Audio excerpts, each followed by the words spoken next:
Brian and babes, you have to remember, kapag may kinakaharap na problema, every time na may opinion sa inyo yung ibang tao kung ano ang dapat yung gawin in your marriage, you have to be reminded ang Diyos ang masusunod because God instituted marriage.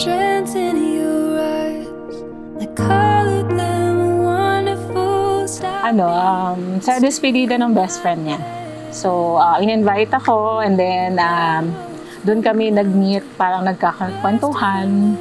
And ayun, medyo magaan yung loob ko kasi mabait siya and cute.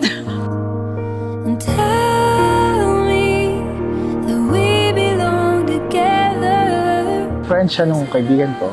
So, nakita kami na sa despedida niya. So, yun yung unang meet namin doon. Sabi ko bago ako umuwi, kailangan hindi siya maiwang boring dun sa celebration na yun.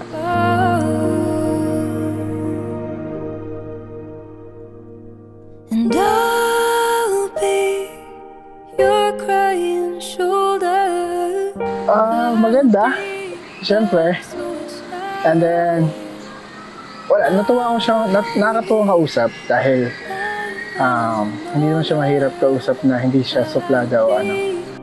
The greatest fan of your life. Unang kita ko talaga mukha siyang talaga mabait. And young.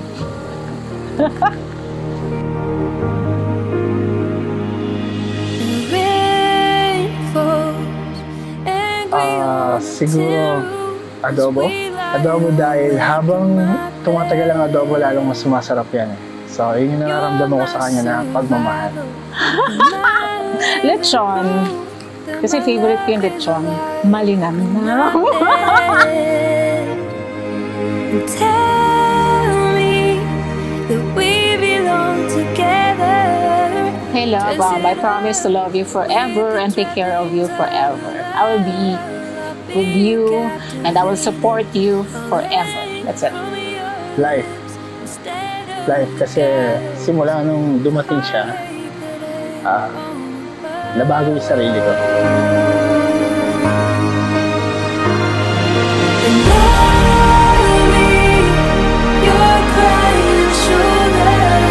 Maraming salamat dahil ginawa natin to ulit dahil gusto natin patunayan din sa kanila na patunayan na pakita sa kanila na kung paano talaga tayo nagmamahalan ng magkasama. Love, sa ikalawang pagkakataon, mag-oo na naman ako sa'yo. I love you. I've dropped out, I've burned out, I fought my way back from the dead.